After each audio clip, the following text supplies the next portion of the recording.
Welcome to the Murfreesboro City Council meeting. It's October 2nd.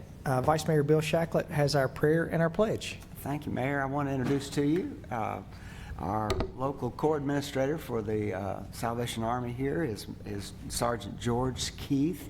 And I went to an event out at the Salvation Army this afternoon where folks from our host team, our homeless outreach support team, Sergeant Wood and his group were out there. And so I thought he might tell us just a little bit about what's happening at the Salvation Army and then do our opening prayer.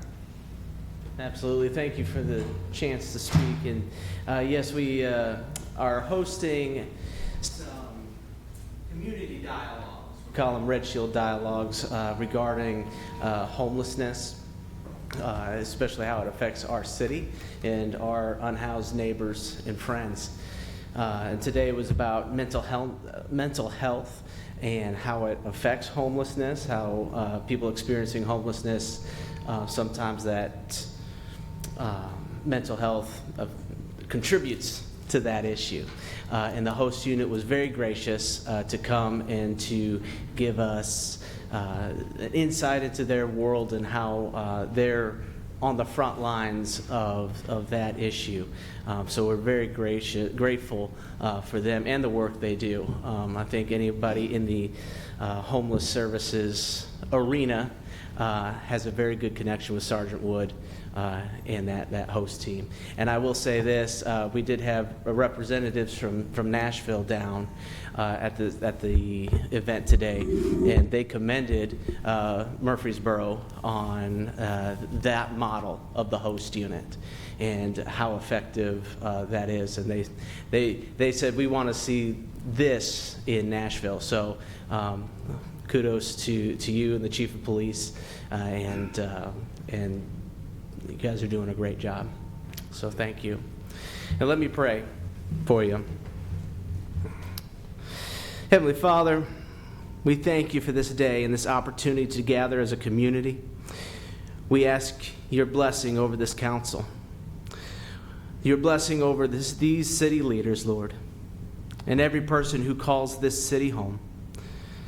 Grant them wisdom, fairness, and compassion in the decisions made here tonight, so that all may be served with justice and with dignity.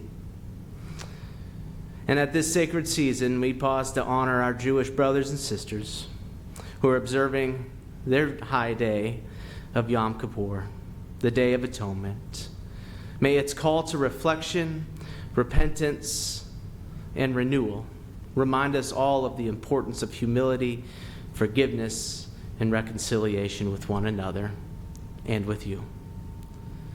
Heavenly Father, bless our city with unity, peace, and prosperity. May we always seek the common good and work together in a spirit of respect and understanding. We ask all of this in your Son's holy name. Amen. Amen. Thank you very much. I pledge allegiance to the flag of the United States of America and to the republic for which it stands, one nation, under God, indivisible, with liberty and justice for all. Thank you, Sergeant Keith.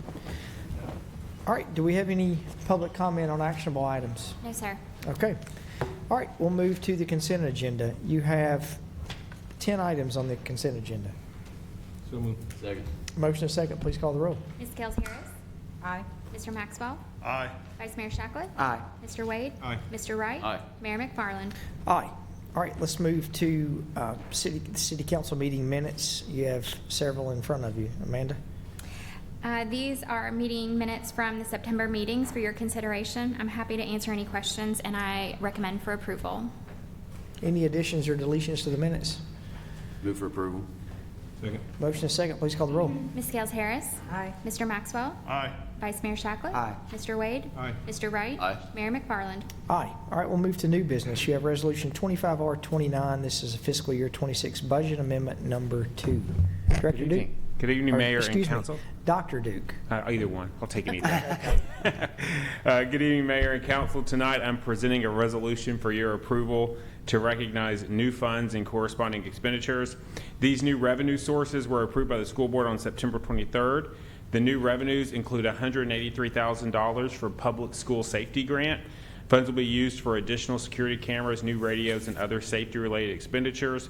Additionally, this resolution recognizes an additional $802,000 in new allocation from the federal government grant budgets we received, including Title I, Title II, Title III, and special education.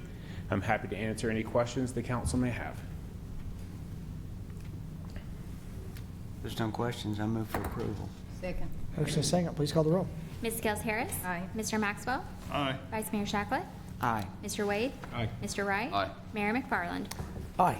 All right, we'll move to land use matters. Sewer allocation variance, Mr. Blomley. Thank you, Mr. Mayor, and good evening, Mayor McFarland and members of the council. Our first item tonight is a sewer allocation variance request that was before you on September the 18th, and at that meeting it was deferred because only 4 members were present, and the 4 members that were present wanted to have more council members there in order to make a decision on this. The property is located along the west side of Cason Lane, just to the north of New Salem Highway. There's a companion rezoning request on this property, which will be later on tonight on the agenda for a public hearing and first reading. The two go hand in hand, though, the sewer allocation variance and the rezoning. One needs the other.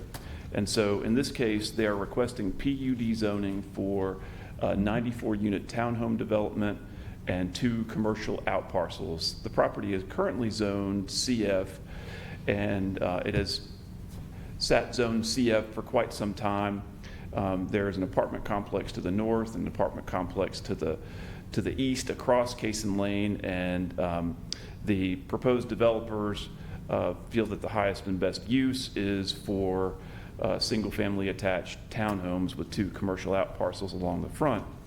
However, the PUD zoning that they are requesting only allows 4 SFUs per acre, and so they are requesting a 37 SFU variance to the sanitary sewer allocation ordinance.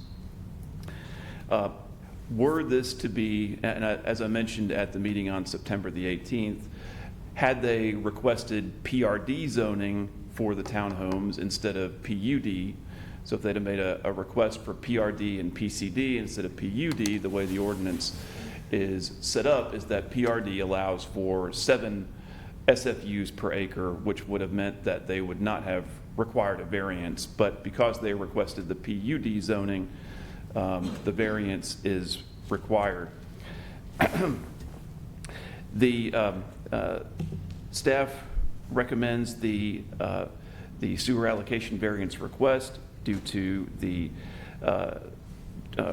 potential job creation and tax revenue that would be generated by the additional sewer capacity granted.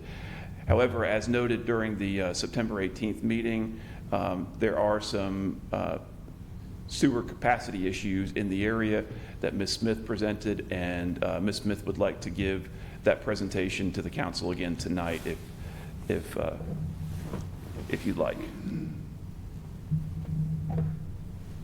And I'll be happy to answer any questions that you may have, as will Ms. Smith. I'll pull up her presentation here.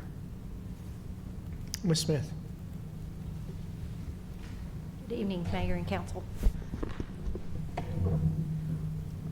into presentation mode.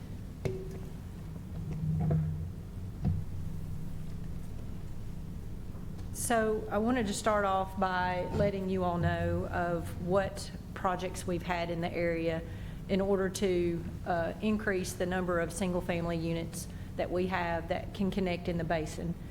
Don't know if you all remember, but in 2022, we put a moratorium on the area until sewer upgrades could happen, and that was because we had, at a 2-inch rain, we had sewer come within 3 feet of one of the sewer manhole castings.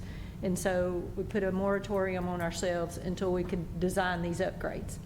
Fast forward, the upgrades were designed, and we opened up planning approvals January of 2023, and this project now has been completed.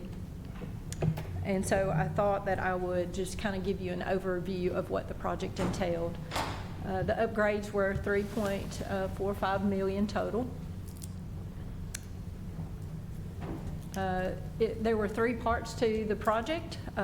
This one is located just north, in the northern portion of the Hidden Rivers subdivision, kind of across the river from the Costco and industrial area. We upgraded a 15-inch sewer interceptor that went underneath the river. We upgraded that to a 24-inch, and that was a $3.7 million expense. The second portion to the project was a tunnel underneath Salem Highway. I will just quickly go over this, but this portion of the project wasn't necessarily in order to be able to add connections in the Salem-Barfield area, but it was a $1.3 million expense. We replaced a 36-inch fiber reinforced pipe called Hobost with 36-inch ductile iron through the tunnel underneath Salem Highway there at the river, which is just south of Warrior Drive. And then the third part of the project, which is the majority of the area that I wanted to talk to you about in blue, is what I would call the Salem-Barfield kind of a sub-basin. It is in our sewer flow monitoring basin 11. We upsized 8,900 feet of gravity sewer, anywhere from 12-inch in size to 21-inch in size. And between this project and the project that I first mentioned to you within Hidden Rivers, it was $8 and $3 million expense. And that was to be able to add 3,473 single-family unit connections in this basin that you see in blue. It would allow the continued growth. As I mentioned, in January 2023, when we opened up planning approvals again and opened up connections for new approvals, we had about 979 acres vacant, and that included inside and outside city limits in this basin.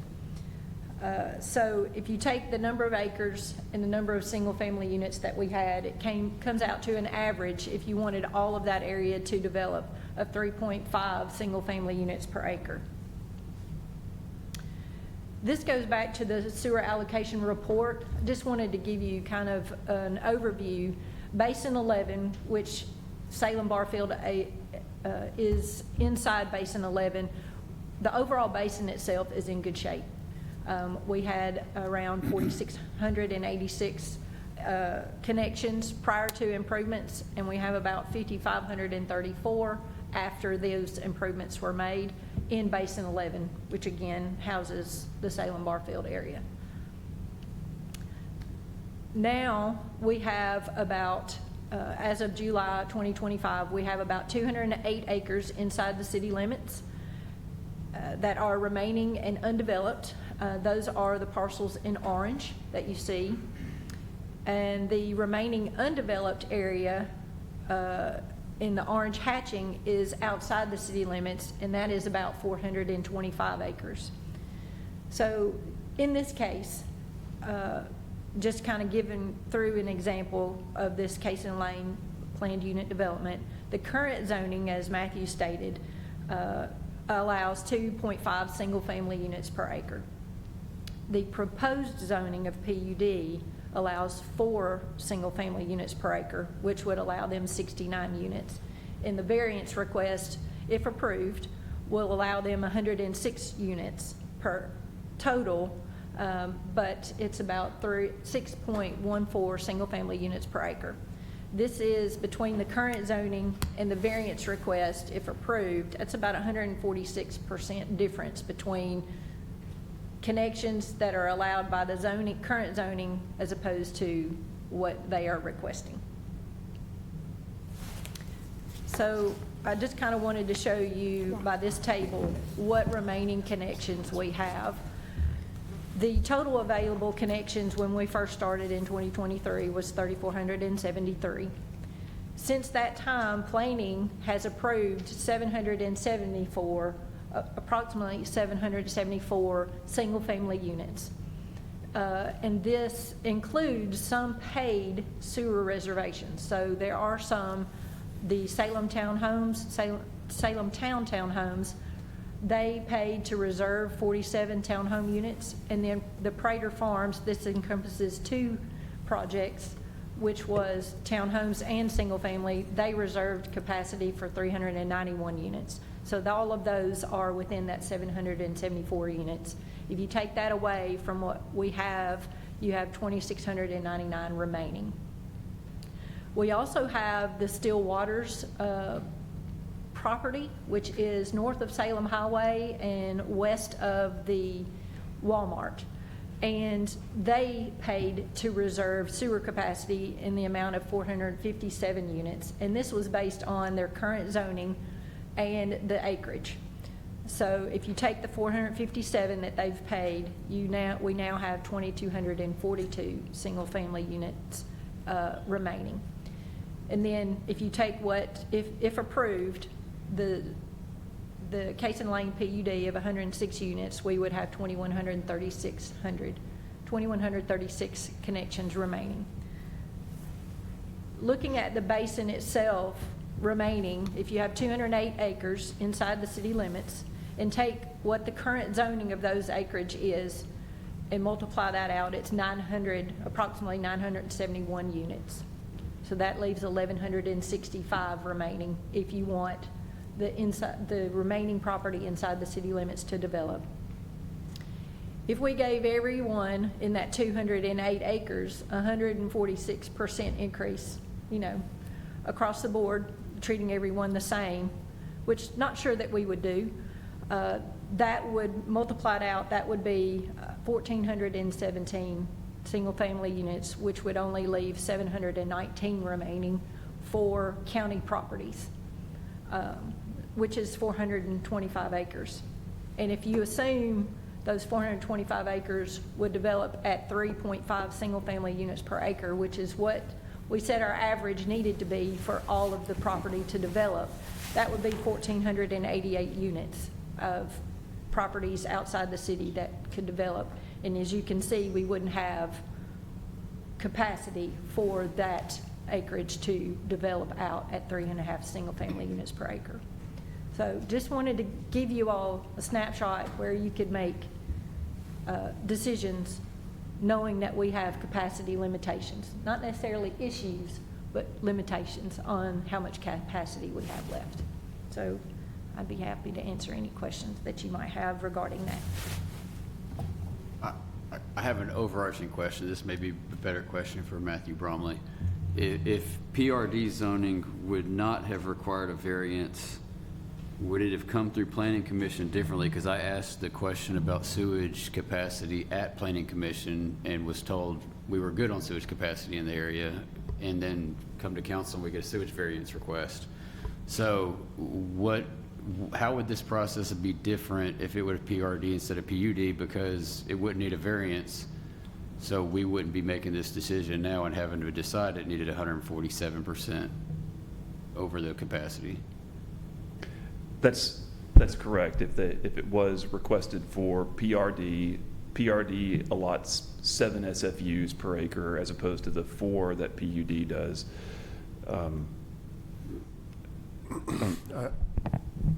I was at that planning commission, and I think I'm the one that gave you the thumbs up that we had no issues with the sewer capacity because I knew these improvements had already been made. And I kind of stand by that. We don't have any capacity issues by granting this variance request or this density. Obviously, what Valerie's done is extrapolated that out to the entire basin, which I did not do that. And when I gave you the thumbs up, so I think that it's just a preview of if you not that you have to treat everyone the same. I think that we've always been a first come first serve kind of sewer capacity allocation. If you get there first and there's capacity and council wants that development, you give them that capacity. I think trying to proportion, sometimes you look at, do we want to give a uniform allocation to everything that's remaining? And if you like that pattern or that model better, you can see that may, and again, we're speculating on county property actually getting annexed into the city. If we wanted to give everybody the 146% that's currently in the city, we can. It's when you look at that other basin area that's outside the city currently, we could not do that for them. I think I'm more worried about, on medical center, we had to borrow from another basin to be able to fill up, to handle medical center. And then last year, we were at a full stop on this leg because we had completely capacitated out without the improvements. I think that's my bigger issue, is if we keep giving more and more capacity on pieces of property, we're never going to stop the problem. Well, these interceptors, the reason we had to spend $13 million, I guess minus the 2 under Salem, 1.8, whatever that was, yeah, we never envisioned that Salem Barfield Basin being, 5-6 units per acre. I think everything was designed back then at about 2.5 to 3 units per acre. So, we had a sewer in the ground that was less than 20 years, or roughly right at 20 years, that we had to go back and upgrade because of the density issue. And I think, that's, at some point, we can keep doing that, but then we get to the plant. Right. Is the bottleneck. We need to get the plant expanded.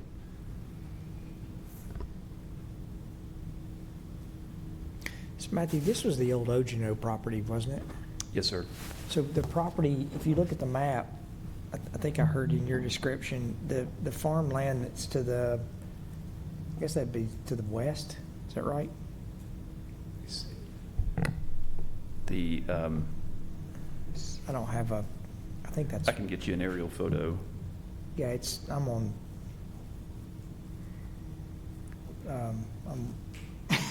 page I'm on page 148 of our, there you go, that page right there. So the RM, the property, the farmland next to the neighborhood Walmart, what is that? We've got a PRD, CH, and RM16. What is that? So that is the former Myrtle Bell Leathers property. The PRD is the approved Bell Tower apartment complex. And there's CH along the frontage and then RM16 in the back. There are no pending development plans on the CH and the RM16. However, there is approved plans for the apartment complex. And we've got a master plan for the property that's showing how it is proposed to lay out. But if you'll recall, there was a sewer variance for that property that was a pretty ambitious sewer variance back several months ago, and that was deferred by council, if I'm not mistaken, and I believe that they have not brought back a revised sewer variance request. That was about a since year then. ago, wasn't it, Mm-hmm. that it came through? Yeah. Because that was the property owner who brought that through, yeah.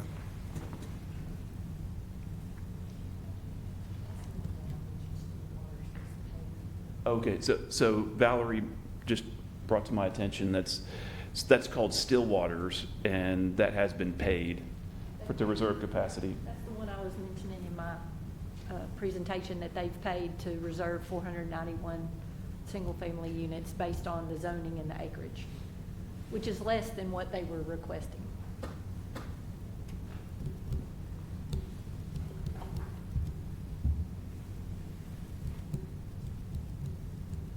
I just struggle with this. I just feel like it's eating up quite a bit. I can understand if it was a small variance, but what was the figure, Valerie, 146% bill? I mean, that's a lot. That's what I'm struggling with. I think the part I struggle with is, Valerie, I think you said it, that if we did give the 146% variance, and we probably wouldn't do that, or we may not do that if we gave that across the board to everyone.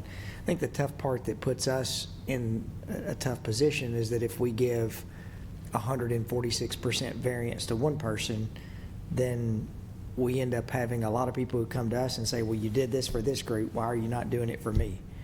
And so that's the part not saying the development is not a good development, but, you know, if we make a decision for one group and we don't do it for someone else, then it looks like that we pick winners and losers when we're giving this variance out. And legally,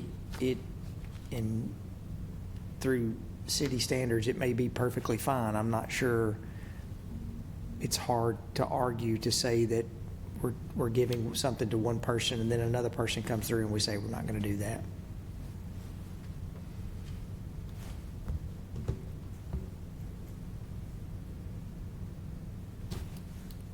What are the likelihood we're gonna have a lot more? I know we don't know, but what do you think the likelihood that more are gonna come? I mean, I know we can't zoom out GIS, but you've got, from that Cason Lane intersection going all the way out to Old Salem Road, I mean, there's a ton of property that's not developed out there. And then there's another piece of property that I know staff's already been notified about, that there's 200 and some odd acres that is being talked about developed for, I don't know how many units, but I mean, there's a lot of land that's from Cason Lane back to Veterans Parkway that. I have to say, this basin ends at St. Andrews. So from St. Andrews east. The sewer capacity is one issue, but the amount of property that is approved or likely to be coming through to the city in that corridor, I mean, that's a lot of things. So I just wanted to let you know, though, that at St. Andrews, anything west of St. Andrews goes into a different basin. that's the Rockville Basin, right? Yeah. Yeah.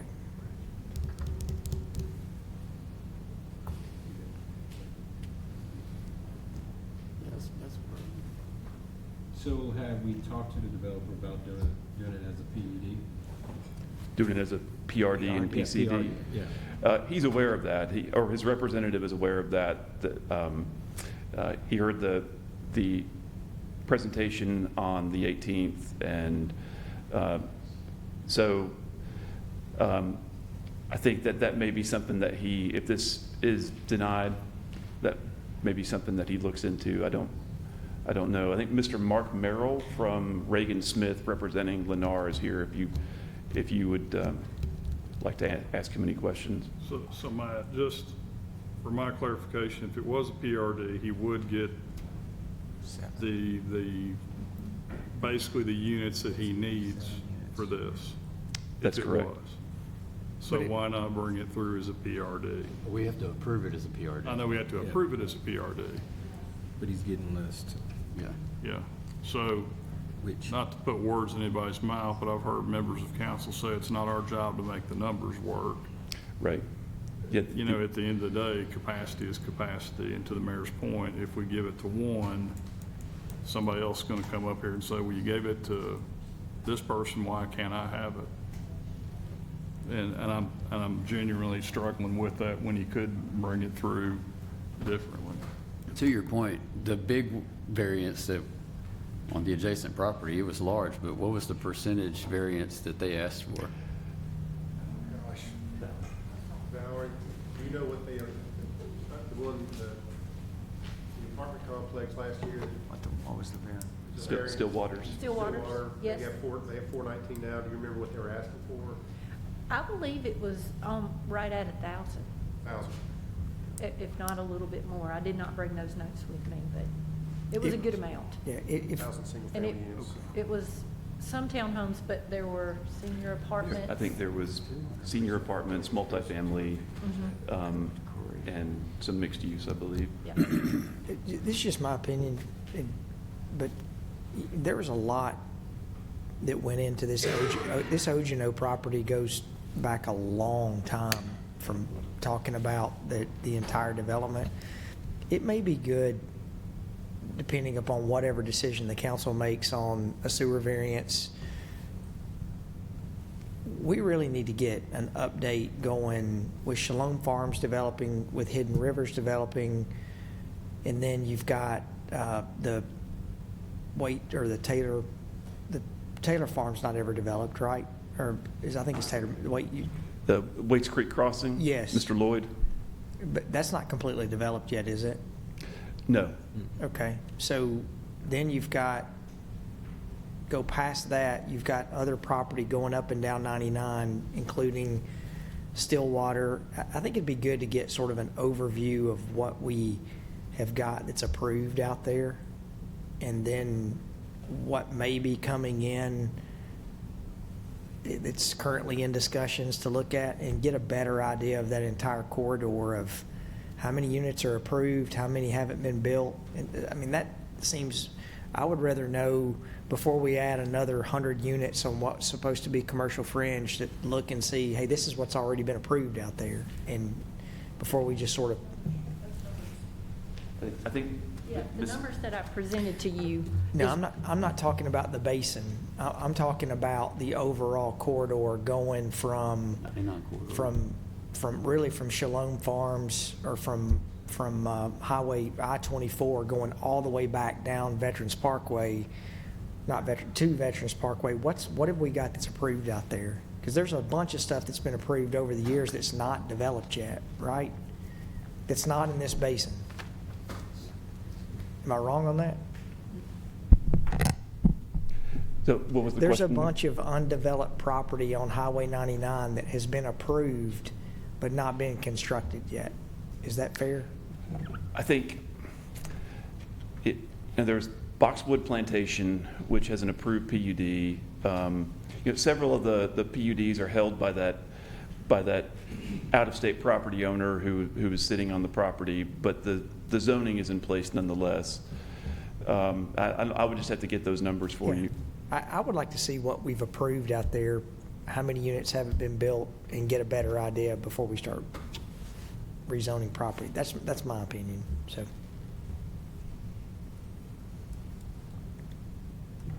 So we're saying we want to table this until we get more information? Is that what we're saying? I'm probably not a popular opinion. I mean, I'm fine. I'm not in favor of 147 or 6% sewer variance on a specific piece of property. I think it's going to be very. Motion to defer. All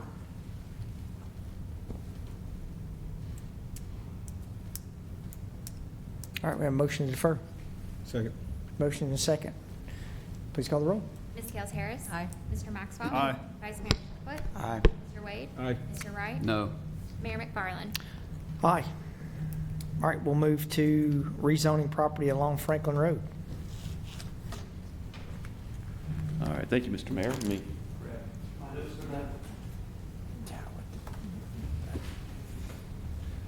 All right, this is parcel B of the Kingdom Ridge PUD. Was zoned PUD back in 2003, I believe. And the PUD for this part of Kingdom Ridge allows for single-family lots or a church. It has never developed as either use, and Swanson has brought before us a rezoning application to rezone it from PUD, Planned Unit District, to PCD, Planned Commercial District, for the development of 8 commercial lots, several that front on Franklin Road, and several that front on an internal public street opposite of Malachite Drive. The property is bounded on its north side by Franklin Road, on its west side by Covenant Boulevard, and on its east side by Conquest Road.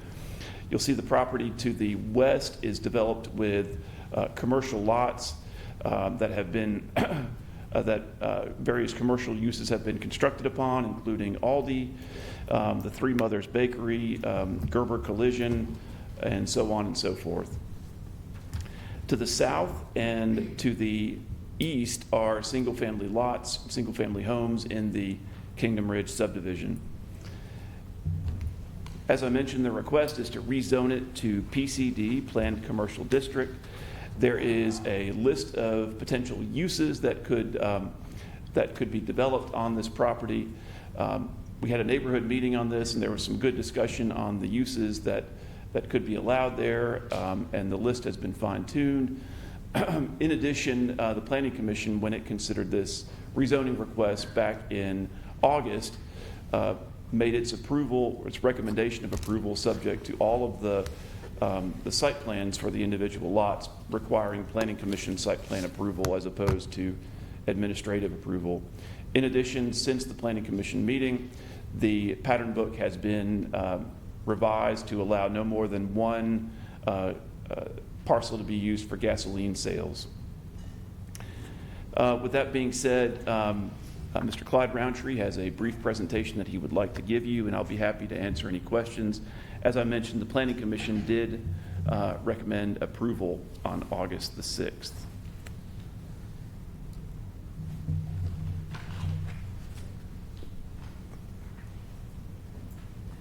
Thank you, Matthew. Clyde Roundtree with Huddleston Steel Engineering. Mayor, council members, thank you for hearing our request for revising this PUD for Kingdom Commercial. As Matthew mentioned, originally I think the Swanson development team wanted this to be a church, originally conceptualized for that purpose, institutional use. Over the course of time, no interest was really shown for the church to be developed on this piece of property. So we reevaluated the property and looked into some commercial applications for the property for commercial uses. And after meeting with the neighbors and going through a process with them, we feel like this is the best option. And the neighbors have really had a lot of interaction on this piece of property. The primary concern was gas stations. At one point, they were concerned about multiple gas stations. It's a real true location that would be great for some kind of a service station on either one of the corners that are on Franklin Road.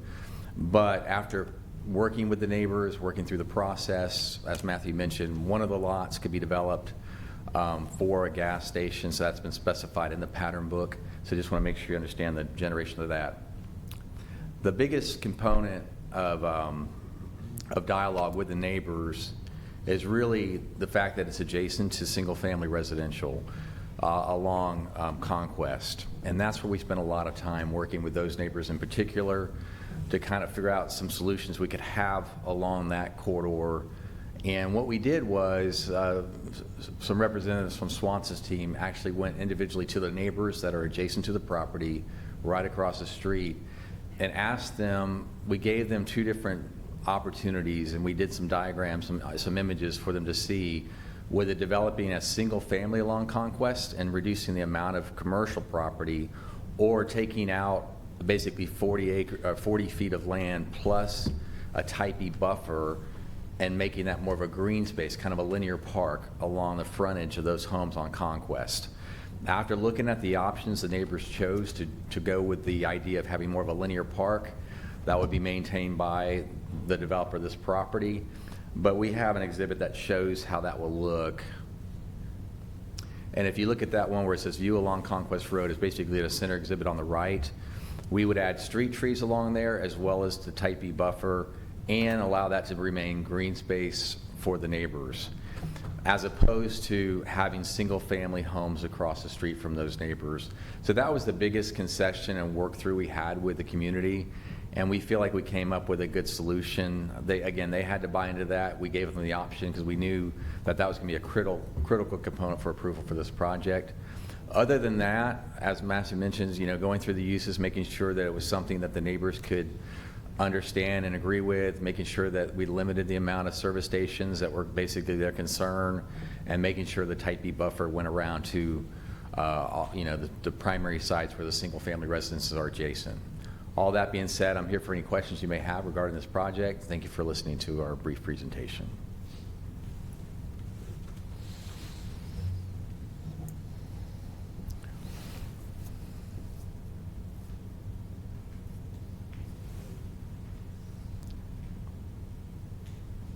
I've got no questions.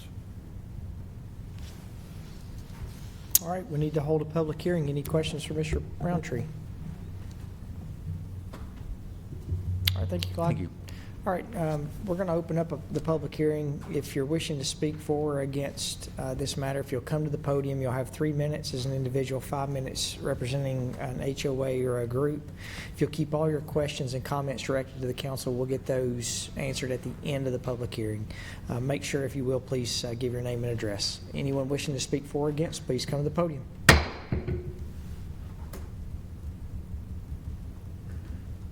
All right, seeing none, we'll close the public hearing and will now consider on first reading ordinance 25OZ29.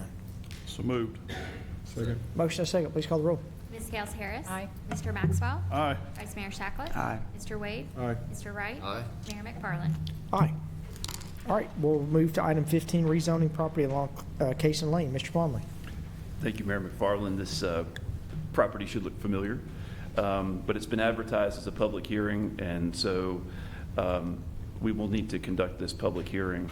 I'll briefly go over the proposed development, and Mr. Mark Merrill with Reagan Smith was here. So I guess he doesn't have a presentation anymore. But he may have thought that since the sewer variance was deferred, he may have thought that this was not going to move forward on the agenda, but it is because it's been noticed as a public hearing. So this request is for the same property that we discussed earlier on the west side of Cason Lane. It's presently zoned CF and OG. As Mayor McFarland alluded to, it is formerly part of the Ogino Farm. I believe it's in different ownership now. The request is to rezone it to PUD for a 94-unit townhome development with 2 commercial outparcels. Directly to the north of the subject property is an apartment complex, as is an apartment complex to the east across Cason Lane. There's a PCD also across Cason Lane to the east that was approved a couple of years ago for commercial lots. The CVS and the Exxon and the Walmart Neighborhood Market are also to the south of the subject property at the intersection of Cason and New Salem. And as we discussed, the Myrtle Bell Leathers / Bell Tower / Stillwater's property is to the west. The proposed layout of the subject property is, if you would imagine this being rotated 90 degrees to the right, the 2 outparcels on Cason Lane are proposed. The 2 streets that go east-west in from Cason Lane are proposed to be public streets. All the other streets are proposed to be private streets. The units would be a minimum of 1,200 square feet with brick, stone, and fiber cement board siding as the permitted exterior materials. They would park all of the, or they would be able to meet all of their parking requirements via the driveway, as the driveway, each driveway would accommodate 4 parking spaces. As you can see, there are some amenities on site, including a playground and some seating areas and a walking trail. And the roadway network would stub into the Stillwater's property to the west. And the site amenities there, the playground, the pavilion, and the picnic pad. Never heard that term used before, picnic pad. They have added several amenity and, several guest parking areas and parking areas near the amenities. And the architectural elevations are as shown on the screen. As I mentioned, brick, stone, and fiber cement siding with a 24-inch brick water table around all 4 sides. The future land use map of the Murfreesboro 2035 Comprehensive Plan recommends that the property develop with the auto urban residential future land use character, which is a minimum of 4 dwelling units per acre and a maximum of 12 dwelling units per acre.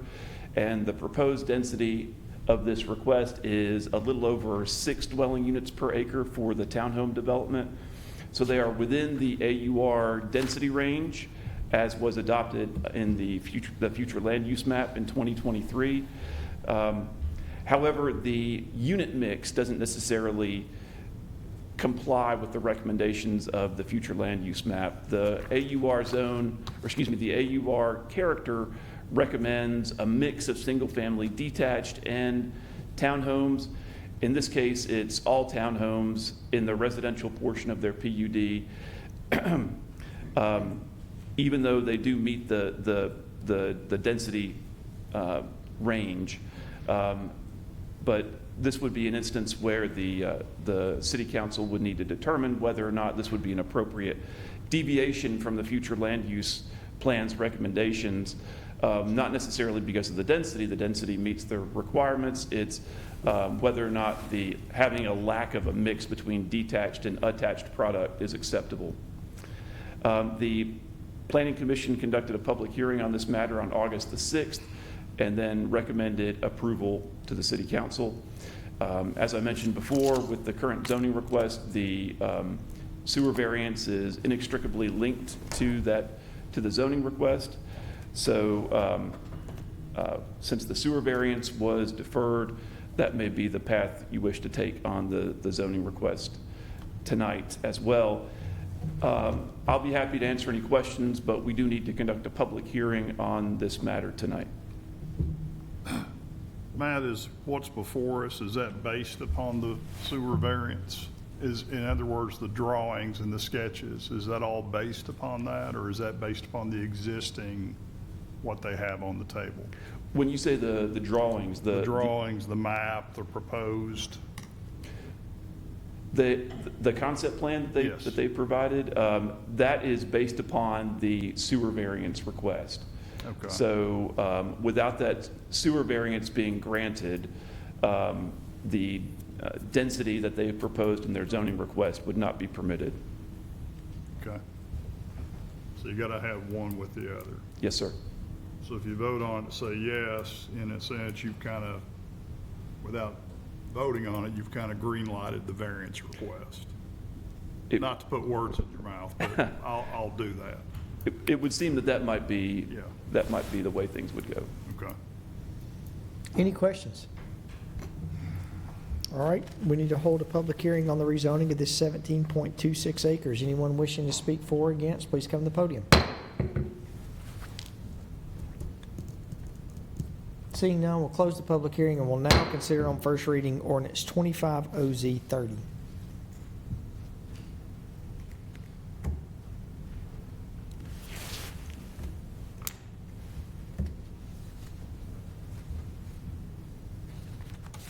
Do we defer, or do we vote it down? That's the. Right. That would defer.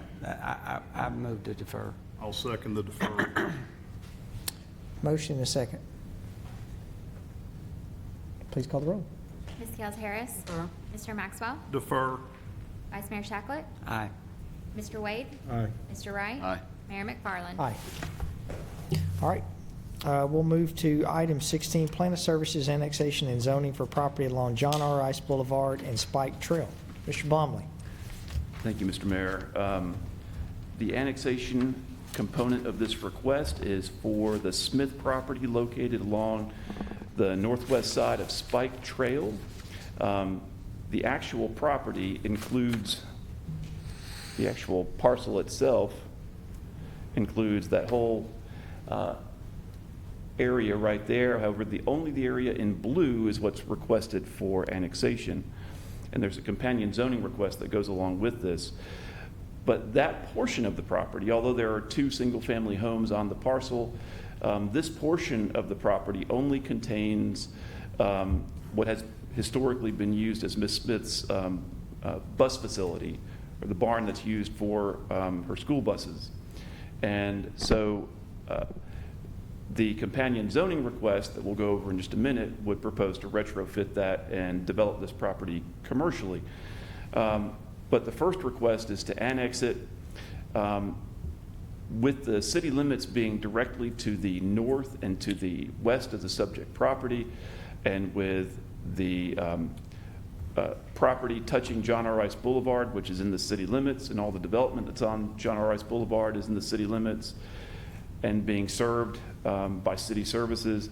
The ability of the city to annex this property is fairly straightforward. Services will be able to be provided, and sewer is actually, oftentimes we say that the developer will be required to extend sewer. In this case, sewer is actually available. The plan of services is in your agenda packet. It details how we can provide services, but we need to conduct a public hearing on the annexation, and I'll be happy to answer any questions that you may have. Any questions? All right, we need to do, we need to have a public hearing on the plan of services and the annexations, and the annexation. Anyone wishing to come and speak on either one, please come to the podium.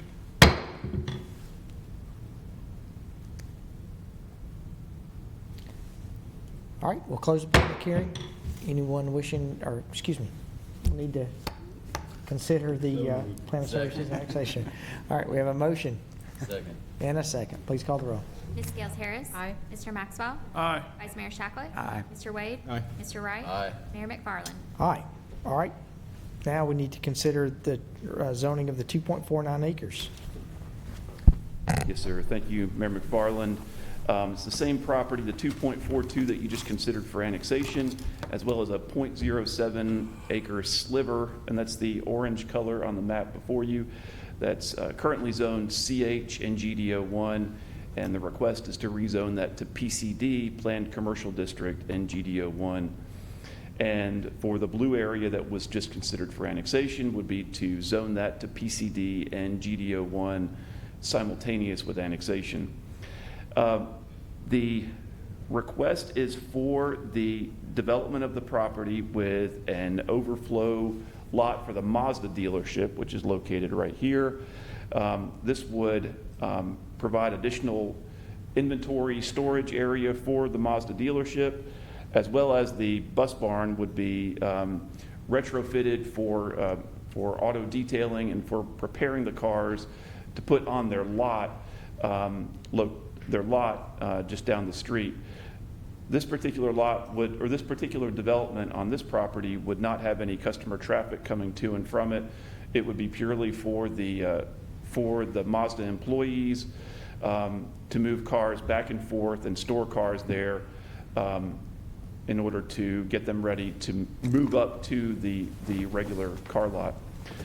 The property to the south and directly to the southeast is an existing single-family subdivision in the unincorporated county. Property to the north and to the east along John R. Rice Boulevard are developed with various car dealerships, Honda, GMC, and Mazda. And there's a daycare and a multi-tenant strip center directly to the west before you get to Fortress Boulevard. The Planning Commission conducted a public hearing on this matter and on August the 6th and voted to recommend its approval. Mr. Matt Taylor with SEC has a brief presentation that he would like to give you with some additional detail on the proposed development.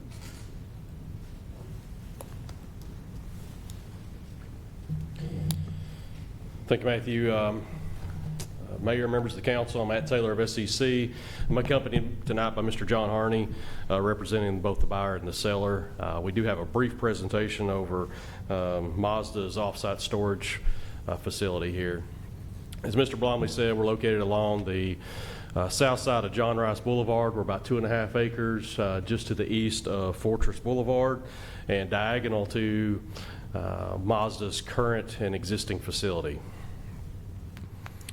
Today, the property is in the county, and we would request, or have, you just went through the annexation process. We've got commercial highway to the west as well as to the north and the east of us. This is looking back west, back toward Fortress Boulevard, toward the east, toward I-24, and then directly across the street at the GM dealership. And then this is looking into the property itself. You can see the existing barn there on the right. This is a close-up view of that same building. So our plan is, this is mainly for storage of cars as they get brought into the lot. Mazda has experienced some good growth, and they have just run out of room on the site itself. And so as cars come in, they would be brought to this lot to be detailed, get ready to go out on the actual sales lot. No customers would actually come to this facility, this property. This would be purely the employees. And so we'll have a couple of bays for kind of detailing, some very light auto repair work there. None of the heavy work, if it's needed, would happen here. That would happen over at the existing facility. And then there's an existing apartment here that would be converted into a small office for the couple of employees that would be here. Our only access point, I should point out, will be to John Rice Boulevard. We have committed to berming and landscaping along Spike Trail and no access back into that residential neighborhood.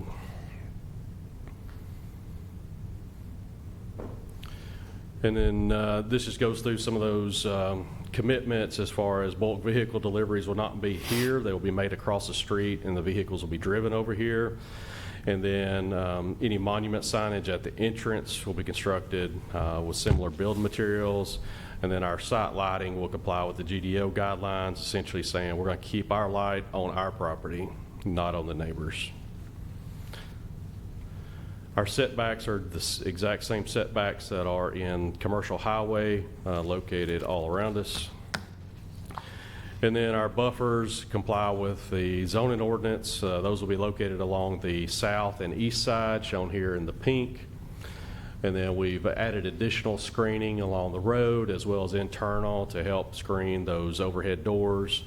In addition to that, this building is currently located about a football field off of John Rice Boulevard today. Existing building, so it's not moving any closer to the street. Also, the daycare that you see here in the picture, you can see we're located well behind the daycare, basically the front of our building's at the back of that building. So that daycare also provides a lot of screening as you approach from Fortress Boulevard. Architecture, we're going to, again, leave and repurpose the existing building. We're going to add a few bay doors on the project side and then add some stone, kind of a stone water table. Similar to that. And then we did have a couple of exceptions. One was to reduce the formal open space. You know, we're not inviting the public here, and that's really what the formal open space is supposed to be about. And then the other has to do with the architectural standards and the design guidelines. It's purely so we can leave the existing building in place and minimal modifications to that. Myself or Mr. Harney are available for questions if you might have any. Any questions for Mr. Taylor? Thank you. All right, we'll need to hold a public hearing on the zoning of the 2.5 or 49 acres, and this will be simultaneous with annexation. Anyone wishing to speak for or against, please come to the podium. Seeing none, we'll close the public hearing and will now consider on first reading ordinance 25 OZ 31. Motion and a second. Please call the roll. Ms. Gales Harris. Aye. Mr. Maxwell. Aye. Vice Mayor Shackler. Aye. Mr. Wade. Aye. Mr. Wright. Aye. Mayor McFarland. Aye. All right, let's move to agreements for Project Keystone. This is the Broad Street development. Mayor, Council, thank you for the opportunity to present this to you tonight. What we're asking you to consider the Broad Street redevelopment, also known as the Keystone Project Agreements. The two project agreements that we have in front of you are the Development and Tax Incentive Agreement and the Purchase and Sale Agreement for Section 1. The Development Agreement, or the Tax Incentive Agreement, does involve a tax increment financing component to assist with structured parking and other public infrastructure costs in the Broad Street redevelopment project. I will say, high level, you've seen this before. The TIF, the tax incremental financing, is still capped at $26 million. The TIF term is still at 20 years. The only real change has been that the project has been divided into 3 separate sections to allow for financing each one of those independently to advance the project with the financing in place. We do have the hotel component that is staggered a couple of years from Section 1 and Section 2, so the hotel is considered Section 3.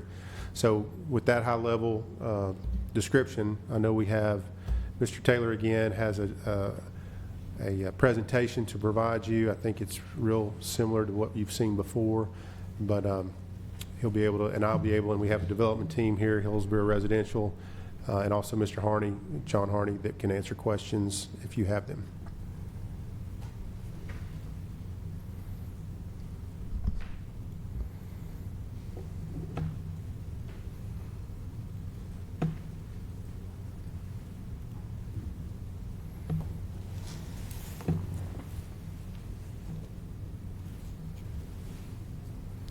Got any idea where that might be on here?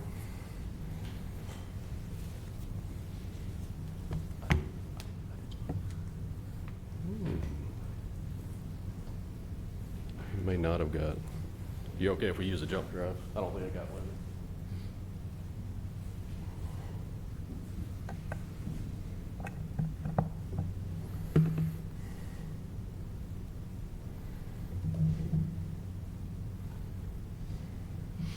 All right. Thank you, Mayor and members of the council. Matt Taylor of SCC. As Mr. Gore said, I've got the rest of the development team, including Mr. Bart Klein, the architect, Mr. Harney from Park Trust, as well as Todd Seifert and members of the Hillsborough Development Group.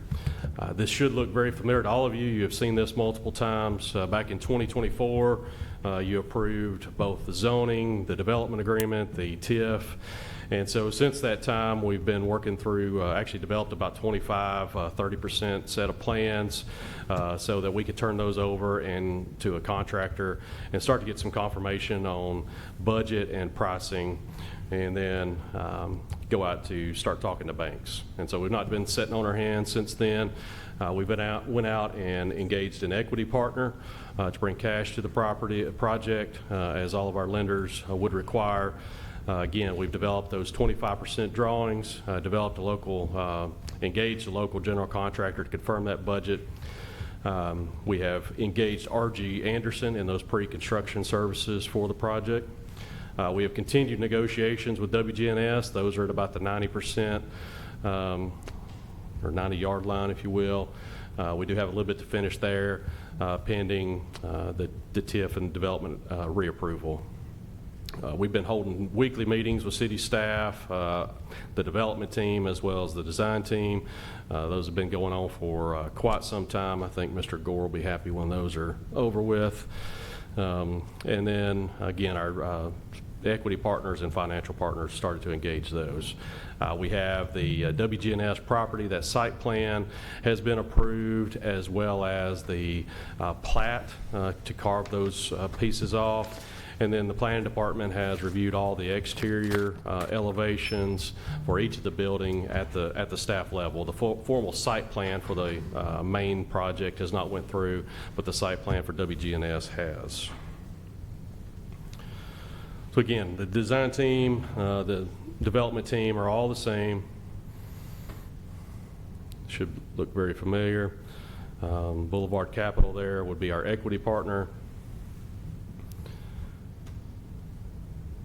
I'm especially fond of that picture from a few years ago. Was Bush president when that was taken? Maybe. You got to carry forward the good stuff. The proposed mix, our original approval, zoning approval, allows for up to 239 for leased dwellings, 80 to 100 for sale, 80 to 150 rooms in the hotel, and then 30,000 to 40,000 square foot of retail commercial space. The provided has that same, everything falls inside of there. And so nothing about this has changed. We're still doing the Hometown Heroes as well. That program has not changed. We have not changed our commitments anywhere inside of this. As Mr. Gore said, we've really broken the project up into three sections or three components because of the way the lenders are going to require this financing. And so the green would be section 1. That's going to involve a parking garage, WGNS, and then most of the commercial space, as well as the for lease.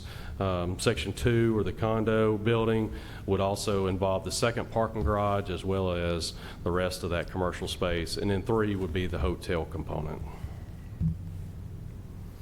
This is the exact same plan that we've been seeing for probably the better part of 4 years at this point. And this just continues to outline those same things. The numbers here are the same as what you'd previously seen. These views, these architectural renderings, none of these have changed. The commitment to the architecture remains the same. This is looking along Broad Street into the project. This will be the entrance into City Hall's lower garage. And then this is the hotel on the left and the condo building on the right. And then these are the actual building elevations, we have worked with staff on to develop these individuals, take those from those renderings to the more detailed view here. So again, this would be building 1, the for lease building. The top would be at Broad Street, and the bottom would be internal to the project. The bottom here would be from the City Hall parking garage side, and then the upper view would be from South Church Street. This would be the condo building, so the top view is going to be from Broad Street. The bottom view is going to be basically from the hotel. And then the top view here would be from City Parking Garage, the bottom view from the for lease building. This would be across the street. WGNS shows up there on the top left view. And then you see the entrance to the podium parking on the right. And then the bottom view would be from State Street or the Greenhouse Ministry side. And then the top here would be from East Sevier or NHC. And then the south would be from where Gold's Gym used to be, essentially.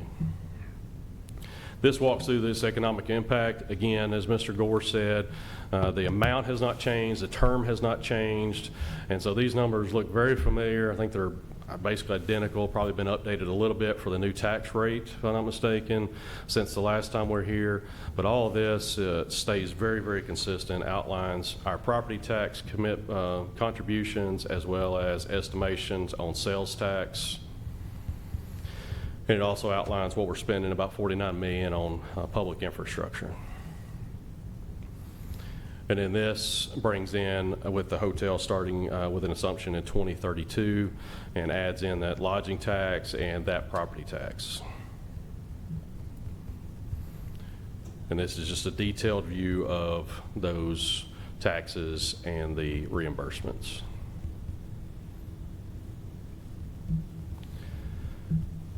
The revisions, so when we were here last time, I believe all the public road improvements the project was going to do and really kind of have a reimbursement back from the city. That seemed to get a little messy as we worked through this version of the development agreement. So we're just going to purchase the property. The city's going to use those funds to do these public road improvements, and the development team will just work around those. Seem to be a much cleaner. You'll still achieve the exact same goal. This is just outlining the different exhibits and pieces of the pie. These are some survey exhibits that excite me, but probably not you. And this is the previous development schedule. So really all of this has been moved up to today's world instead of the previous development timing. And so in short, what we've outlined here, I know this is very small and hard to read. We'd be working to build WGNS from about March of 26 through February of 27. And then we would, once we move WGNS over, we could start the demo on the main project block. And then we would start Section 1 construction in February of 27 through about December of 28. And then the condo building would start at that, we anticipate that to start at the same time, the February of 27 through December of 28. Both the parking garages would have to be the first thing built on either building because of the way they wrap around and perform that full envelope there. So that would be the first component of either side. The hotel parcel will not be included as part of the initial transaction. The development team will have a 2-year option on that. That will stay with the city until then. We've set the purchase price for the hotel parcel, and the development will be responsible for making that basically a pad-ready site. So we're going to grade it flat. We're going to bring utilities and stormwater to that parcel, but it will remain in the city's possession until we are ready to purchase that up to 2 years. And I should say on the hotel, we've not tried to change the quality. So the level and expectation of that boutique type hotel from the original development agreement is still inside of all of these commitments. Still obligated to build the residential, retail, restaurant, and parking garages. Parking structure 2 will include at least 115 spaces that would be dedicated to the future hotel, regardless if Hillsborough is the one that purchases that or not. And the Hillsborough has committed they will enter into easement agreements, maintenance agreements, those sorts of things, so that this still functions as a cohesive project regardless of who ends up at the hotel. Economic impact and funding agreement, the entire project is still considered as part of the plan area. It's just split into 3 allocations inside of that TIF, section 1, 2, and 3, as I outlined earlier. And that's really it on that. And then I'll be happy to answer any questions. As I said, the development team is here. If I can't answer them, or Mr. Gore, they'll be happy to come up and try to address any concerns. Hey, Matt, you just said something, and I just want to make sure I'm understanding this correctly. You said phase 1, February 27 through December 28, something like that? Yes, sir. And then you said something, both phase 1 and phase 2? In other words, that section for phase 1 with the apartments and the retail. Yes, sir. And then phase 2, which is the condos and the retail, they would start knocking both those areas down. Yes, sir. The anticipation there is that work would be going on simultaneous in both of those. We're going to have the same trades, the same. My guess is they will lag each other by a couple of months, because whoever's going to build the parking garage for the lease is going to do that and then move over and start the footers or whatever that is in parking garage number 2. And so there'll probably be a little bit of lag, but construction is anticipated to start basically around the same time. And so the shell of the apartments and the shell of the condos are essentially the same. So Or are we talking about garages? Both. So the garages will be very similar in nature, and then the exterior, all of this is supposed to function and be cohesive as far as architecture. So you want it to look very similar in nature, so it looks like it belongs together. But in theory, the same people, Yes, sir. same trades, same garages, same core. The condos could be turned into apartments in theory. No, so there's going to be, I guess somebody could come in and rent those, but those are going to be designed differently, because the code is going to be different for a condo versus an apartment. Yeah, in And the so- development agreement, it says if they don't sell, they can lease them, so they could be rented. I do recall reading that. Okay.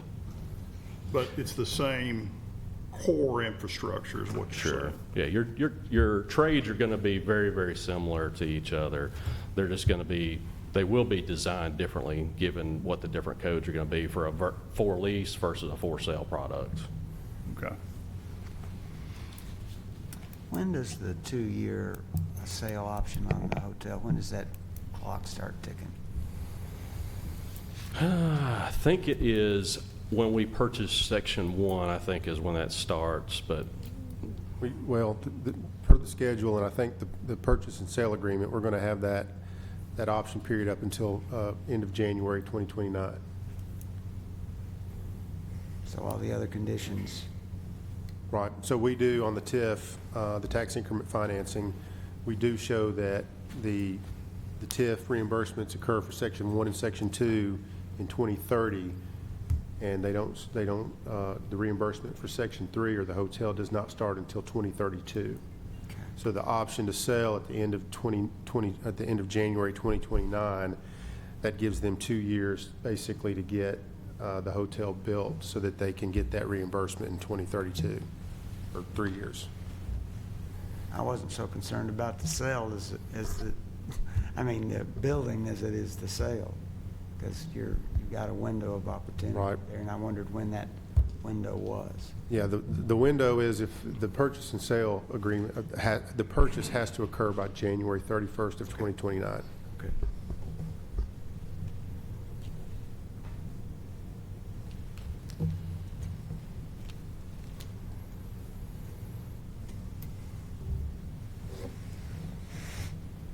Any questions for Mr. Gore? Or Mr. Taylor? Darren, can you clarify too on the sale of Phase 1, what the city gets? It's in the email I asked you earlier today about the cost of the roads and the road projects. Sure. Everybody's aware of what you get in Phase 1 and what you get in Phase 2 for these road projects. Right. And the way that the agreement states, we have to use that money on these projects. Right. So I'll round these numbers up a little, or round them off a little bit. The sale price for Section 1 is roughly $3 million. The sale price for Section 2 is roughly $1.4 million, so $4.4 million. Okay. Based on the off-site road improvements that the city is going to undertake, we've got an estimate from our engineering group that's around $4 million. So to complete that, right, Section 1 and Section 2 really need to be sold. If only Section 1 sells, then we cover about 75% of that cost. So that's in rough numbers. You know, we're going to have a $4 million obligation to get these roads together. I mean, or get them rebuilt with new laneage and with new realignments on the front and Vine, and also the signalized intersections as well. So we've got about a $4 million, and again, Section 1 and 2 would cover that. Yeah, but if it's only Section 1, we're a little short. We're short, right. Okay.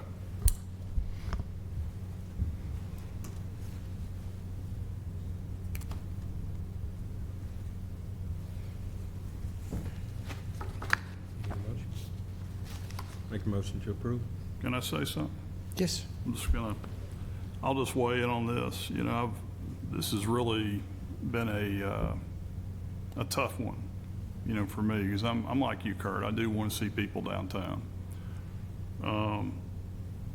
As I recall, this project was originally going to be an all-cash project. That's what I seem to recall.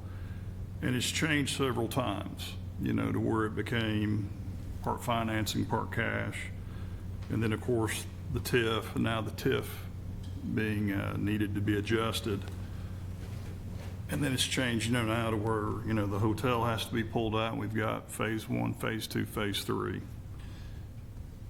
And so, you know, now before us, again, is this proposed phased agreement in which we're essentially selling city-owned property, taxpayer-owned property, to a private developer so that they can build apartments while also receiving a TIF or a tax break. And that's where I struggle with this, because at the end of the day, if you look at the mission statement for the city of Murfreesboro, the city of Murfreesboro strives to provide a safe, progressive, and healthy community for its citizens by employing dedicated individuals who work together to ensure the highest possible quality of life. Your city's committed to creating a better quality of life and making Murfreesboro a great city in which to live, work, and play. And that's where I struggle. I just don't see where selling city-owned property, taxpayer-owned property, is creating a better quality of life with a bunch of apartments and a tax break or TIF that comes with it. And that's what I'm struggling with.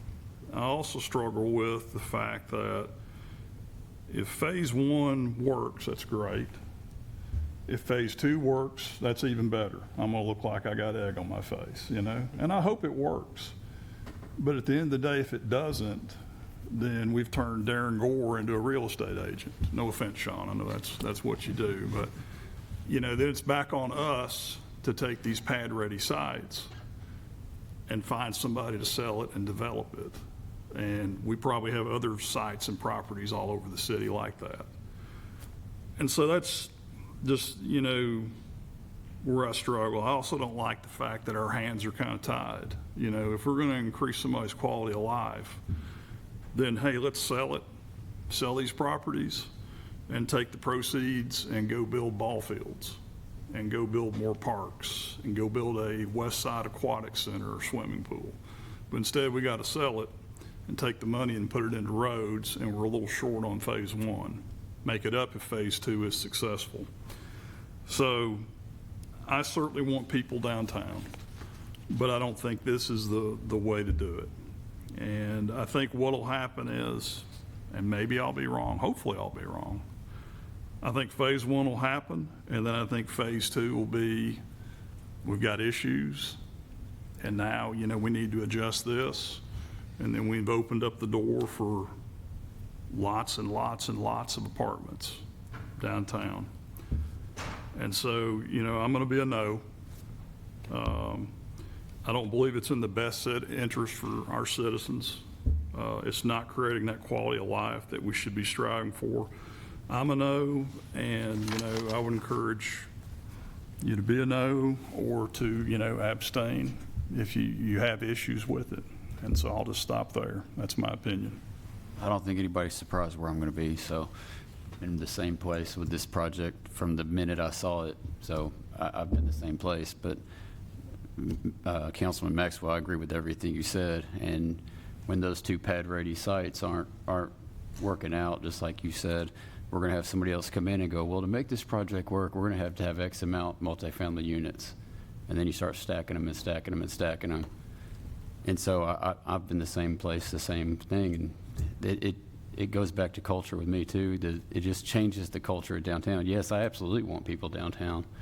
But when you change the culture of downtown and the goalposts keep moving, everybody negotiated in earnest, had a deal in front of them, and then the goalposts moved. Then the goalposts moved again. And so how many times do the goalposts have to move until we go, hold up, we control this. This is our property. And we do have other sites off in the Gateway. We have other sites. They're not sold yet. So just, everybody knew I was a no, so.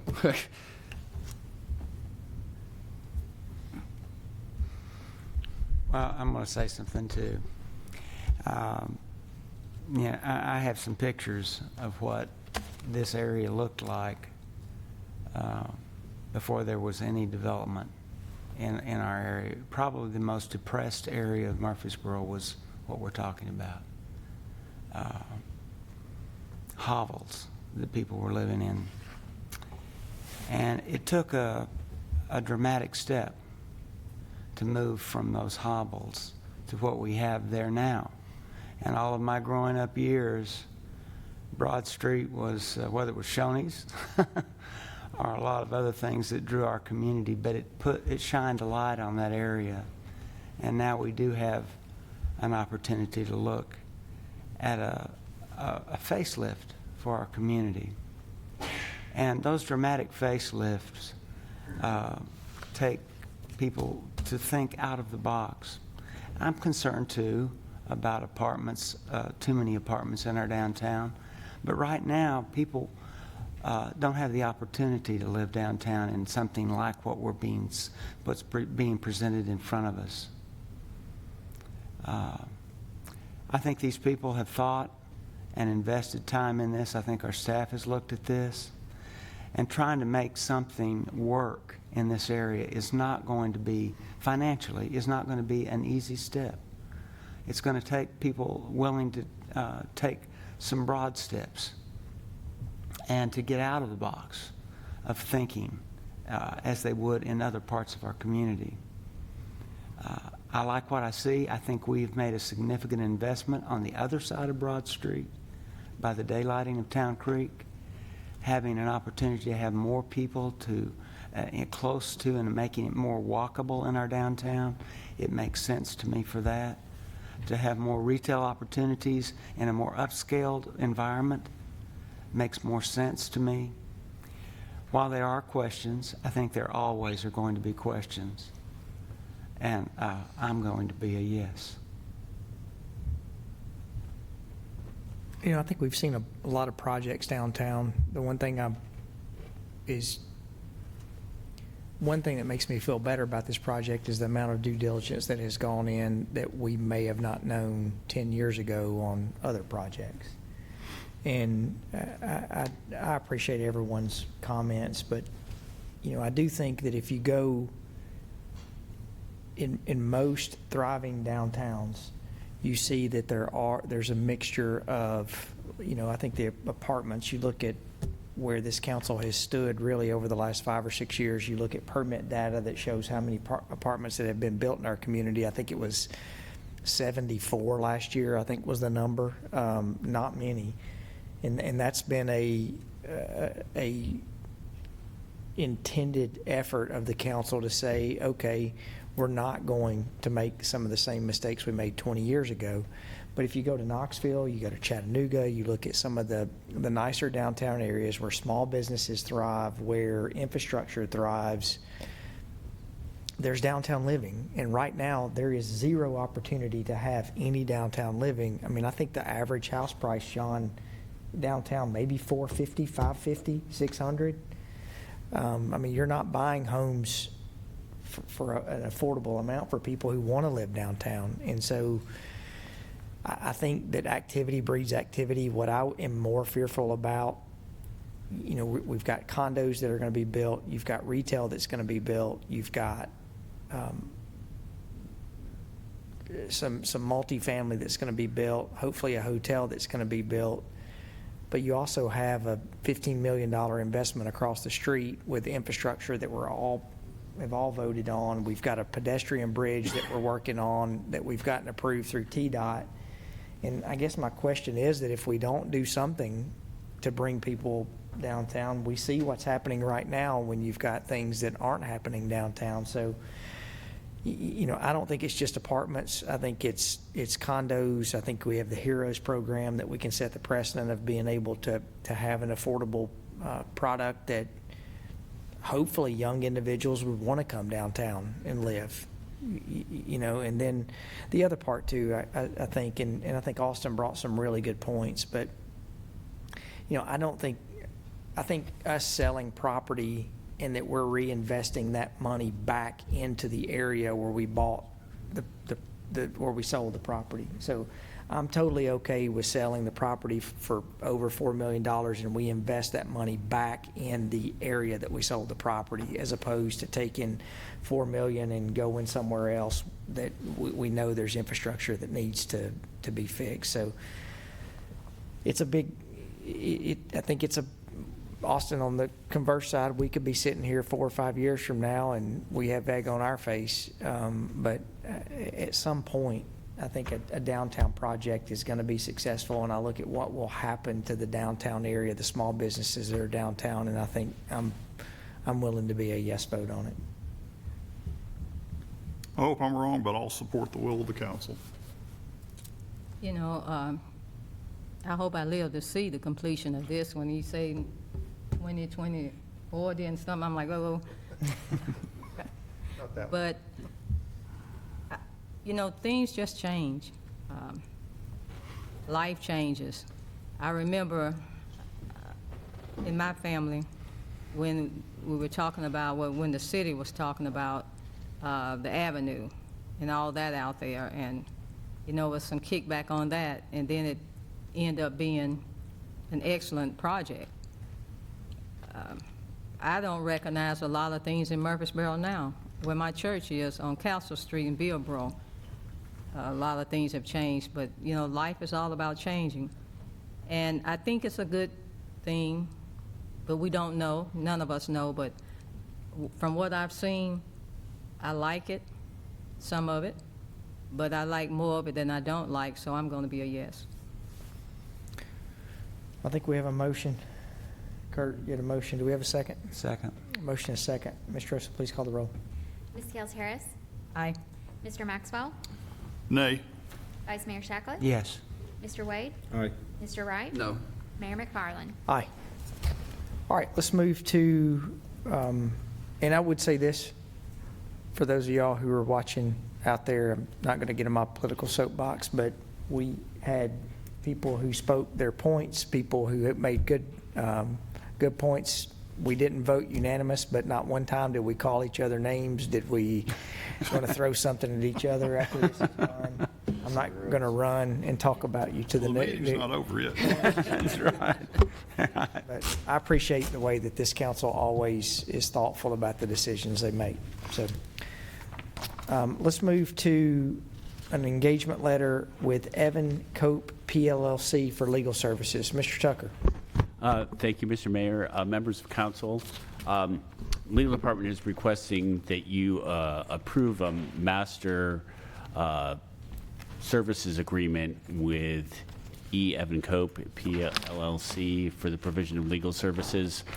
Since 2023, the city has been engaging Evan Cope and his firm to handle some of the more complex and condemnation eminent domain matters for city infrastructure projects where we need to obtain an easement or need to obtain a whole take of a property to complete that project.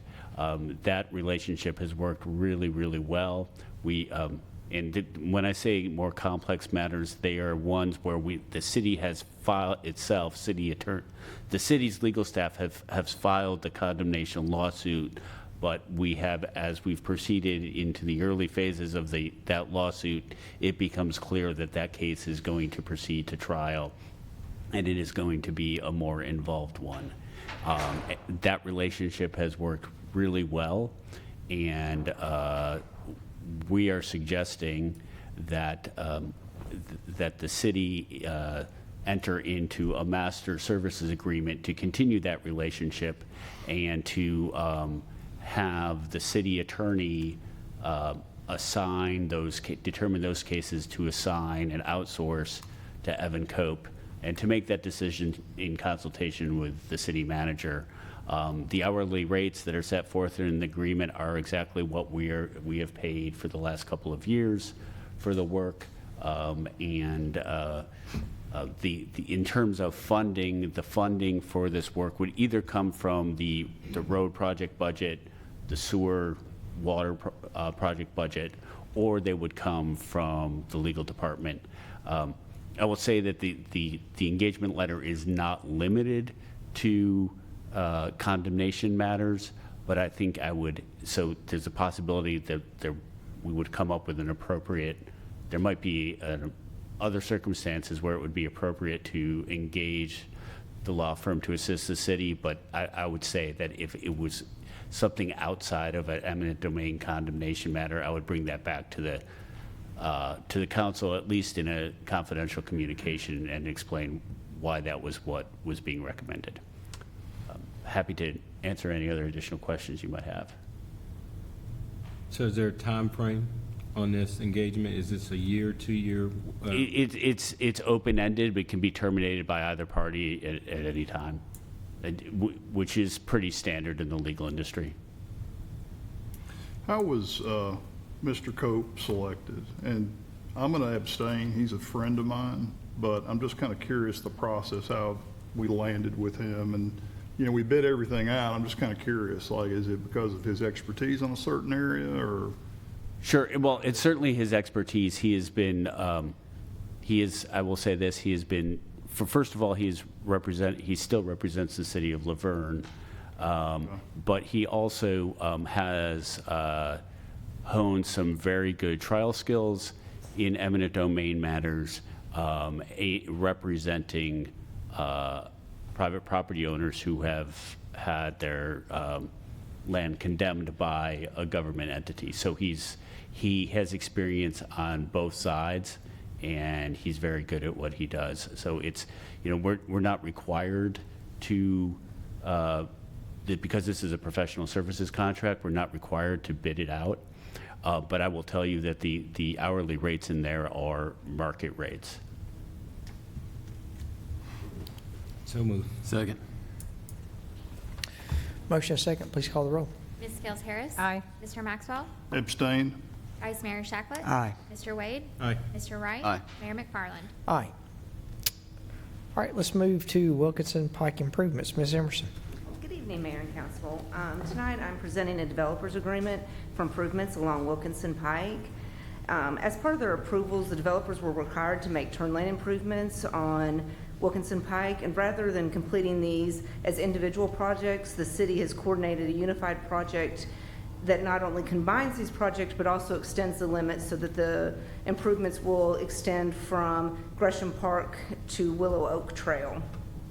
The total estimated cost is $1.56 million, which 70% will be funded by the developers, and the city will contribute approximately $467,921 using reallocated FY22 bond and loan savings. Staff recommends approval of this agreement pending full execution of the agreement by all parties. I'm available for questions if you have anything. Thank you. So moved. Second. Motion is second, please call the roll. Ms. Gales Harris? Aye. Mr. Maxwell? Aye. Vice Mayor Shacklet? Aye. Mr. Wade? Aye. Mr. Wright? Aye. Mayor McFarland? Aye. Let's move to item 20, professional services contract with Arcadis Inc., change order number 1. You are not Miss Emerson.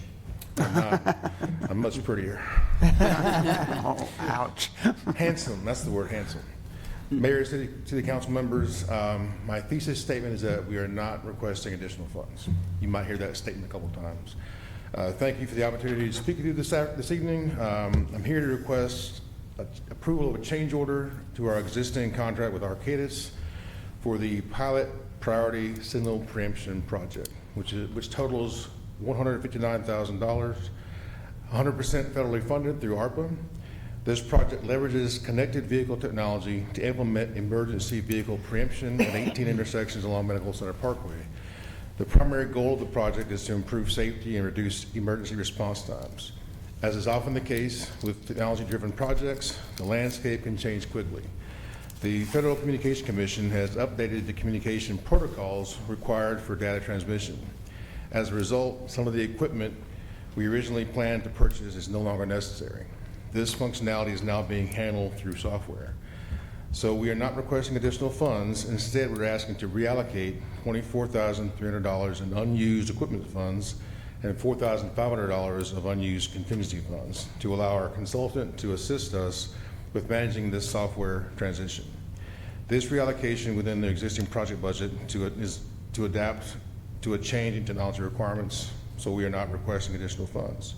Thank you for your time and consideration. I'm happy to answer any questions. And we're Any not questions? requesting additional funds.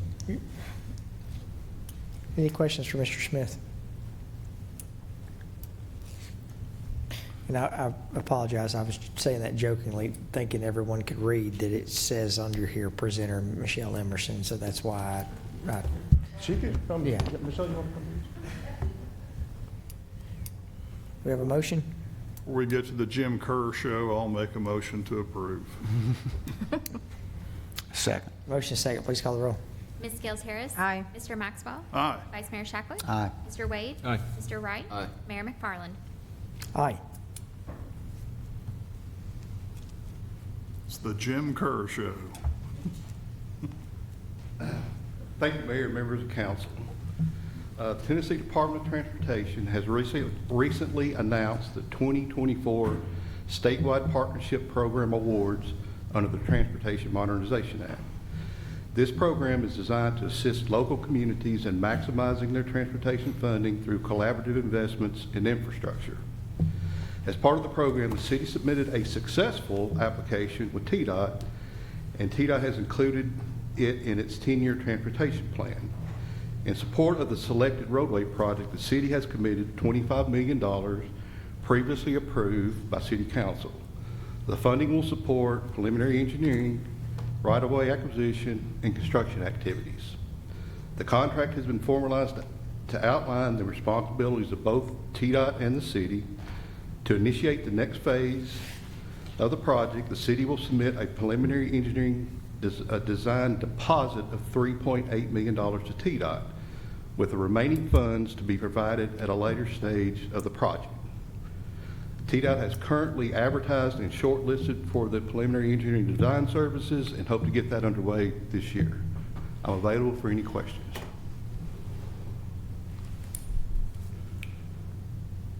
No questions, I move for approval. Second. Motion is second, please call the roll. Ms. Gales Harris? Aye. Mr. Maxwell? Aye. Vice Mayor Shacklet? Aye. Mr. Wade? Aye. Mr. Wright? Aye. Mayor McFarland? Aye. Thank you. Thank you, Jim. All right, let's move to SSR to 1018.0 sewer pump station improvements, water resource. Yes. Thank you again.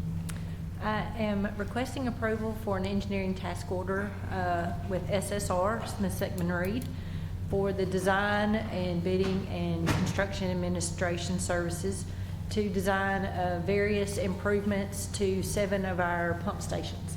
For 5 of those pump stations, I would consider large stations, the other 2 fairly small. The improvements will update equipment, replace VFDs on some, install cooling units inside one of those, replace suction piping in the wet well. Some of those are below grade pump stations, and we've had requests from staff to bring the controls that need to be replaced anyway, bring those up to above grade where they don't have to go below grade to work on the controls. Some improvements increase capacity, and others also add an on-site generator. So it's just various improvements to these 7 different pump stations. The design also includes a sewer dump station at our wharf. Right now, we have a station, but it is not designed properly.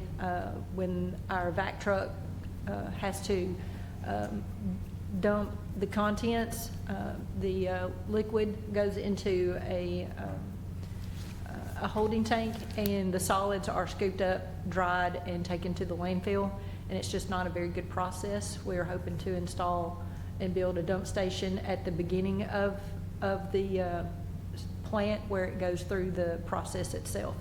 The task order that we're asking for approval is $492,000, and I'd be happy to answer any questions. Any questions for Ms. Smith? Move for approval. Second. Motion and a second, please call the roll. Ms. Scales Harris. Aye. Mr. Maxwell. Aye. Vice Mayor Shacklet. Aye. Mr. Wade. Aye. Mr. Wright. Aye. Mayor McFarland. Aye. All right, let's move to MTE Property CIA Pump Station Design Proposal and Agreement, Water Resources. The CIA. You've seen a proposal for this same property previously. It was through SEC Engineering, and they were to design the gravity sewer and force main for the property you see in green, which is the Middle Tennessee Electric property. That was previously approved. Now we are requesting approval for CIA Engineering, who will design the sewer pump station for the property. Their design fee is in the amount of $148,080. And so we will pay for the project through our reserves and then refund that through a special sanitary sewer assessment district that we'll set up after all the improvements have been made and our costs are known. The total of the engineering with SEC and CIA total $244,000, a little over. But we are requesting approval at this time for CIA's engineering design proposal. Any questions for Ms. Smith? Such a cool name. Motion to approve. Motion and second, please call the roll. Ms. Scales Harris. Oh, were you saying? I was going to say, I'll let her know you like the name. Oh. Aye. Mr. Maxwell. Aye. Vice Mayor Shacklet. Aye. Mr. Wade. Aye. Mr. Wright. Aye. Mayor McFarland. Aye. All right, let's move to item 2024. Item 24, the 2023-2024 sanitary sewer rehabilitation final change order number 2. Yes, we are bringing before you a final change order for our sewer rehabilitation project with SBW Constructors. You might recognize the name. They are doing the improvements for Town Creek. We have worked with them for a while. The change order deducts from the contract $978,000. A large portion of that is several of the components of the project were removed because of lack of being able to obtain the easements in time to do the work and also obtain CSX permitting. We are adding 184 days to the final completion of the project. They actually were substantially complete back in June. It took them a while to get all of the final paperwork to the engineer, LJA, before they would approve final payment. And so it was 135 days additional from what the original substantial completion date was to the final substantial completion date. In addition, that time that was needed, we did try to utilize some of the remaining funds that we had by adding additional manhole lining. And one of the things that SBW didn't do with change order 1, even though we increased the scope of their project, they did not think at the time that they needed to add additional days. So we request approval of the deductive change order, final balancing change order. Final contract amount is a little over $6 million. Move for approval. Second. Motion and second. Please call the roll. Ms. Gales Harris. Aye. Mr. Maxwell. Aye. Vice Mayor Shacklet. Aye. Mr. Wade. Aye. Mr. Wright. Aye. Mayor McFarland. Aye. All right, we'll move to item 25, the 2025-26 sewer rehabilitation contract approval. Yes. We are requesting approval of to enter into another contract with SBW Constructors for our 2025-2026 sewer rehabilitation project. They were the low bidder for the project. We have been working with SBW for 10 years now, if they are awarded this project. The total contract amount is $4 million, a little over $4.3 million. Included in that is $202,000 worth of work that the various developers in Murfreesboro are paying for. It includes at the end of one of their development projects or a development project, if they have issues with their sewer mains, in particular the ductile iron sewer mains, the department has partnered with them to assist them in getting the ductile iron, a liner installed in the ductile iron, where it may be difficult for them to get these particular and specialized companies in to make their warranty repairs just for a single developer. So we are partnering with them, and they are paying that portion of it. We are also partnering with MTSU.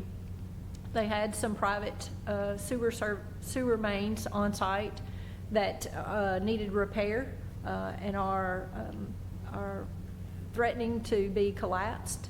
And so MTSU, we put it in here as an alternate to see what the pricing would be, because again, combining those with a larger project, they would get better pricing, we felt like, and they did too.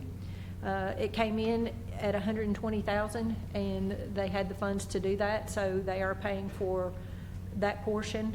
So total to Murfreesboro Water Resources Department is a little over $4 million, but the total project is a little over $4.3 million, and we request approval of the contract with SBW Constructors.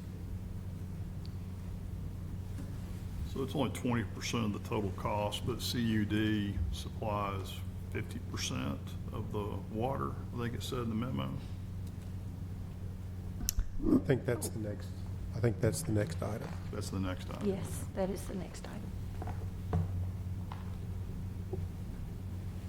If no comments, did you have another question? No. No comments, I move for approval. Second. Motion and second. Please call the roll. Ms. Gales Harris. Aye. Mr. Maxwell. Aye. Vice Mayor Shacklet. Aye. Mr. Wade. Mr. Wright. Aye. Mayor McFarland. Aye. All right, we'll move to item 26, JPP reallocation study Jones Fortina joint agreement.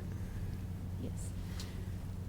So we've been requested to participate with Consolidated Utility District, Smyrna, and Laverne to obtain services with Jones Fortuna to request the Corps of Engineers to study the J. Percy Priest Lake because Smyrna, CUD, and Laverne are in need of additional water based on their projected demands. So the total estimated legal representation for Jones Fortuna is $540,000, approximately $540,000 over the next 3 years. We have determined that Murfreesboro Water Resources doesn't necessarily need additional allocation, water allocated to us, but approximately 50% of Murfreesboro's customers or Murfreesboro citizens are served by Consolidated Utility District. So we felt like it would be good for us to partner to make sure each share, each allocation is fair to each entity that needs it. So of the 540,000, Consolidated Utility District is the biggest customer. Everybody seems to be in agreement that they would participate at 45% of Jones Fortuna's fees. Smyrna would be 20%, Laverne would be 15%, and that leaves 20% for Murfreesboro. Our estimated portion of that over the next 3 years would be $36,000 per year for a total of $108,000. So we would request approval for us to be a participant in Jones Fortuna's cost to represent us as a group, and to request a reallocation study for the Percy Priest Lake. I'd be happy to answer any questions. Any questions? So moved. Second. Motion is second. Please call the roll. Ms. Scales Harris. Aye. Mr. Maxwell. Aye. Vice Mayor Shacklet. Aye. Mr. Wade. Aye. Mr. Wright. Aye. Mayor McFarland. Aye. Thank you, Ms. Smith. All right, Board and Commission appointments. Board of Zoning Appeals, Misty Lavender Foy, who was our resident attorney on the Board of Zoning Appeals, recently resigned. So we were trying to find another attorney to go on. It's good to have, and Councilmember Averwater helped with that. So I'm recommending Scott Kimberly to replace Misty Lavender Foy. And then many of y'all know, and we've not talked about it publicly, but Lee Moss recently passed away after a long battle with cancer. And so Lee served on our Community Investment Trust. And Lee, really not a position specifically for a banker, but it was recommended to have someone that serves in a financial institution to be on that board. So recommending Kurt Garrett, who Kurt lives on Main Street, serves on the Main Street board. I think in his application, y'all see, I think he's 7th generation Rutherford County, but could not find a better person to serve on that board. He's also beat Councilmember Wade numerous times on the golf course. So, I love you, Shane. thank you. So moved. Second. Motion is second. Please call the roll. Ms. Scales Harris. Aye. Mr. Maxwell. Aye. Vice Mayor Shacklet. Aye. Mr. Wade. Aye. Mr. Wright. Aye. Mayor McFarland. Aye. All right. Looks like we have several beer permits and special use events. Yes, we have 2 regular beer permits for new restaurants. One is located at 3411 Memorial Boulevard, Suite A4. The other is located at 2108 Medical Center Parkway, Suite G. We also have a special event permit for an event for the Charity Circle of Murfreesboro on December 12th at 2012 Moccasin Trail. All applicants have met our requirements, and we recommend for approval pending any final building and codes inspections. Move for approval. Second. Motion is second. Please call the roll. Ms. Scales Harris. Aye. Mr. Maxwell. Aye. Vice Mayor Shacklet. Aye. Mr. Wade. Aye. Mr. Wright. Aye. Mayor McFarland. Aye. All right. We have one statement to be paid.